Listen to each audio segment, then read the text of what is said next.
Did Rishabh Pant have a godfather in Indian cricket? Does he have one now? Did he make it into the team and continue there just because of money? Is he a complete failure in T20s and ODIs? Has BCCI given him a position he doesn't deserve? What is the role of the North Lobby in all this? Is awarding him an A-grade contract in the Indian team an injustice to others? Was making him the vice-captain of the Indian Test team a ridiculous move? Does he not deserve a place in the Test team for the England series? Is he a mindless slogger with no batting technique or base? Let's examine everything today. Welcome to Cricket and Critics.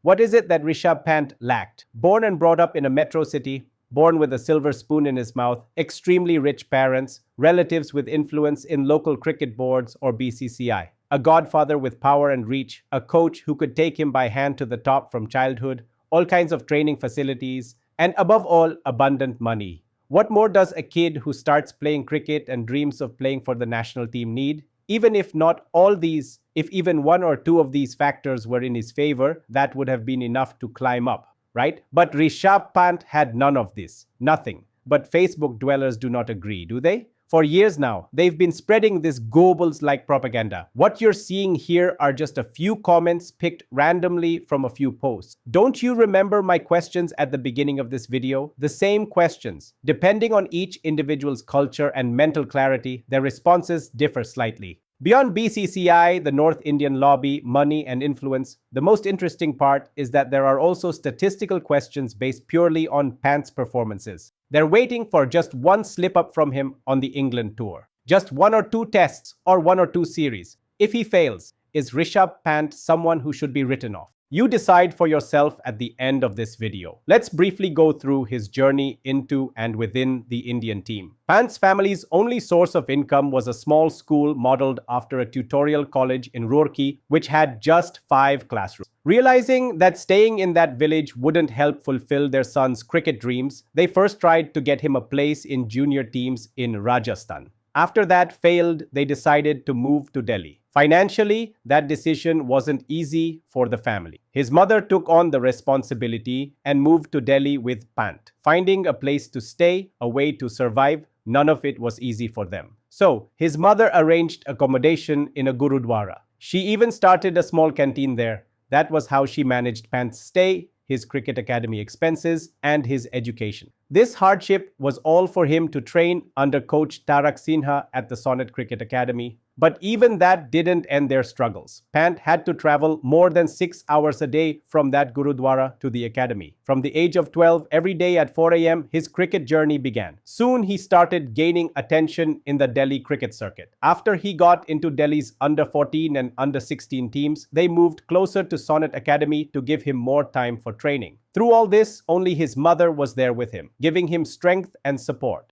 And this is what the keyboard warriors refer to as wealth and influence. Pant became a domestic cricket superstar purely through performance. In the 2016-17 season, Pant broke several domestic records. The triple century he scored that season was the second fastest triple ton in Indian cricket. In Tumba, Thiruvananthapuram against Jharkhand, the century he scored became the fastest first-class century by an Indian. He scored it in just 48 balls. He scored centuries in both innings of that match, 117 runs in 106 balls and 135 in 67 balls. In that match alone, he hit 21 sixes. Pant scored 972 runs in 8 Ranji matches that season at an average of 81 and a strike rate of 107.2. Among the top 150 run-getters that season, only 3 had an average above 80. Not a single one had a 100-plus strike rate except Pant. He proved he could both score quickly and play long innings. Still, Pant was not selected for the next Test series. He made his IPL debut in the 2016 season, scoring 198 runs in 10 matches. That's still his only season where he scored under 250 runs. In 2016, his under-19 World Cup innings and his explosive Ranji performances showed his potential as a wicket-keeping batter capable of excelling in any format. In February 2017, he made his T20I debut for India. The 2017 IPL season was the most painful time in Pant's life. Just 2 days before Delhi's first match, Pant's father died of cardiac arrest. While attending the funeral, he suffered minor burns during the cremation. Still, he returned to the Delhi camp the next day and scored a match-winning 50. His father had passed away after seeing his son play for India. That gave some comfort. Even today, it's laughable that some fools still believe his rich father paid to keep him in the team. The world saw Pant's brilliance most vividly in the 2017 season against Mumbai Indians. He came in as the fifth batter with 7 overs remaining and scored 78 strikes off 25 balls, smashing 7 sixes, including against Bumrah. In 2018 IPL, Pant made it his own, scoring 684 runs from 14 innings at an average of 52 and a strike rate of 173. Though Kane Williamson won the orange cap with 735 runs from 17 innings, Pant was the highest-scoring Indian batter that season. Yet, Pant was not picked in the next Indian T20I team. Those who call him BCCI's pet probably never noticed that. Even Pant's biggest fans wouldn't say he's been spectacular in limited overs cricket. But to claim he's a failure or doesn't know how to play white ball cricket is beyond laughable. Among the first specialist keepers to arrive after Dhoni's retirement, Pant was the youngest. But some Dhoni fans treated him in the most disgraceful way. They tried to shatter his confidence by shouting Dhoni, Dhoni every time he made a mistake. In the recent T20 World Cup matches in the USA, Pant performed well early on. People criticized him for dropped catches and not scoring a 50 against Pakistan. Still, in his first 5 innings, he played 3 crucial knocks that helped India advance to the next round. Even in the last T20I series, in the 2 matches he played, he scored 49 and 2 tied. However, unless he performs consistently in domestic or IPL, he shouldn't be considered for T20Is. And he wasn't picked in the latest series. Currently, he deserves a spot only after Sanju, Ishan and KL Rahul. In the recent IPL, Pant was out of form, and his critics jumped at the chance to declare that he doesn't know how to play. He responded the best way with performance, scoring a spectacular century in the last game. If people say he didn't bat consistently, had no average, or didn't cross 400 runs, well, in 2024, Pant scored 446 runs at an average of 40.5 and a strike rate of 155.4. He was 12th on the list of highest run getters that season. Among the 11 above him, 7 were regular openers, 1 opened occasionally, and 3 batted at number 3 in some matches. Only Rian Parag and Heinrich Klaasen batted consistently at or below Pant's position. Pant was among the top 5 in terms of strike rate, 150 plus, and average 40 plus for that season. Still, people tried to discredit him by nitpicking each inning, discrediting bowlers he faced, and analyzing who praised him historically. Despite that, Pant holds the Indian record for the most number of IPL seasons with 300 plus runs at a 150 plus strike rate, ahead of Virender Sehwag. Poor Pant, after all, he doesn't know how to play T20s, right? In ODIs, he has 5 scores over 70 in just 25 innings. Are those bad? His 125s in a series-deciding chase at Manchester in the England series, is that not significant? Even so, he should only get further ODI chances after proving himself in domestic List A matches. But saying he doesn't belong in the Test team is ridiculous and reflects a lack of mental clarity. Some say just Gabba.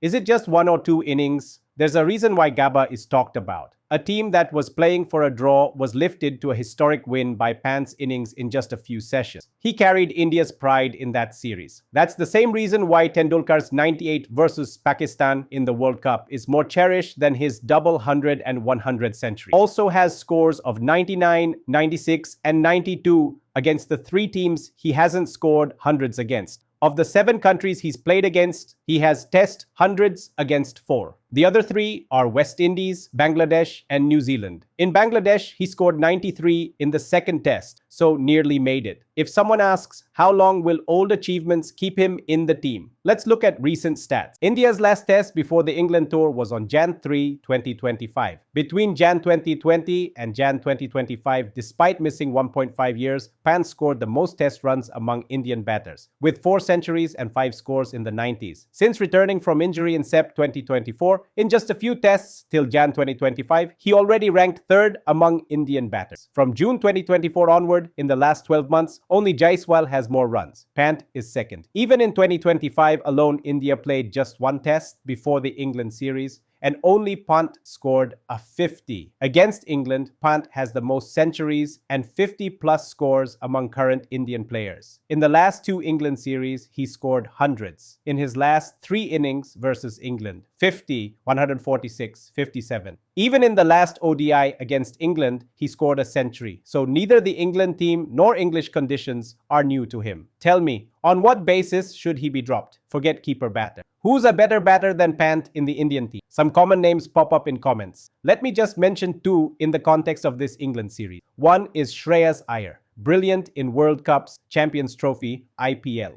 but averages below 20 outside Asia. In England, 17. Another keeper, Dhruv Jurel, has a batting average of 6 in tests. How is it logical to replace Pant, consistently performing in India and abroad with them? With such records at home and away, such top-tier performances for 5 years, and his roaring comeback post-injury, why can't this man be India's captain? Why is making him vice-captain a problem? He is currently one of only 2 Indians ranked in ICC's top 10 test batters. Now, the A-grade contract criticism. How did a player who plays only tests get into A-grade, some ask. But those who understand cricket know that test is the premium format, the ultimate cricket. Even looking at BCCI contract history, Pujara was in A-grade many years playing only test. Murali Vijay, Rahane, Ishan Sharma, Riddhiman Saha. Many test-only players have been in A-grade.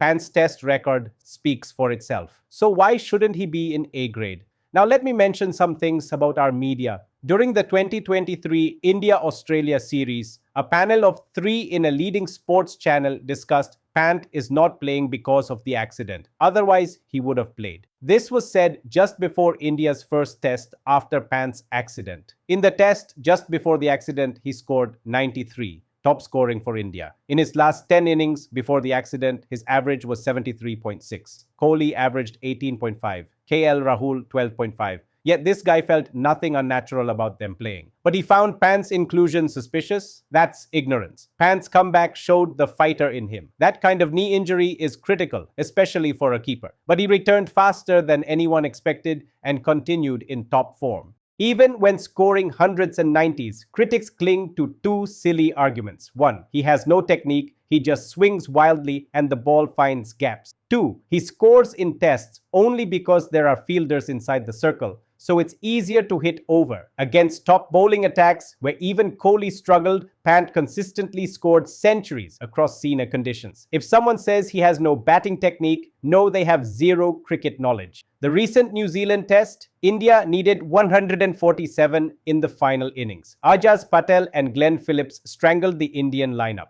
Pant walked in at 18 for 3, it went to 29 for 5. While everyone struggled, Pant alone tackled spin masterfully, found gaps, took doubles, boundaries. When it felt like he'd win it alone, a 50-50 umpire call went against him on DRS. He was out for 64 off 57. Next best score, 12.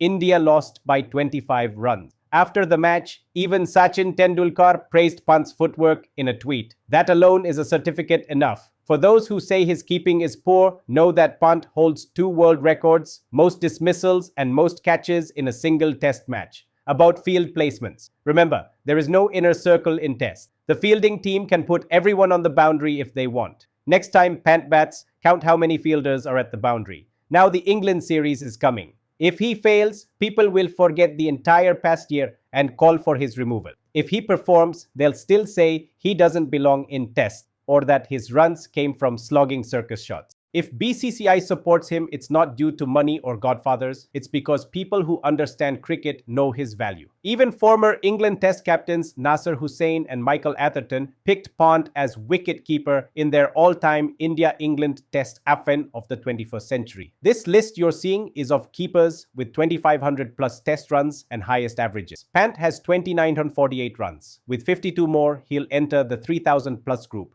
and top the average chart too. Still, some people will say he plays only because of lobbies. Some of his critics are people above 40 and 60. Do you have a son? Remember his teenage years? Can you imagine sending your son to stand in line for a bus at 3 a.m. to chase his dream just because you had no money? That thought alone would break a normal father. Many of those commenting have kids or nephews the same age Pant was when he did all this. Today, there's only one Indian player who went through greater hardship than Pant, Yashasvi Jaiswal. How do they keep performing miracles? Because they've risen from the ashes, born from fire, will not wilt in the sun. If you feel like abusing Pant, here's a productive suggestion. Ask your 10, 12-year-old son or grandson to cut down mobile screen time. See you in another video. For more, follow the Facebook page, YouTube channel, and Instagram for updates.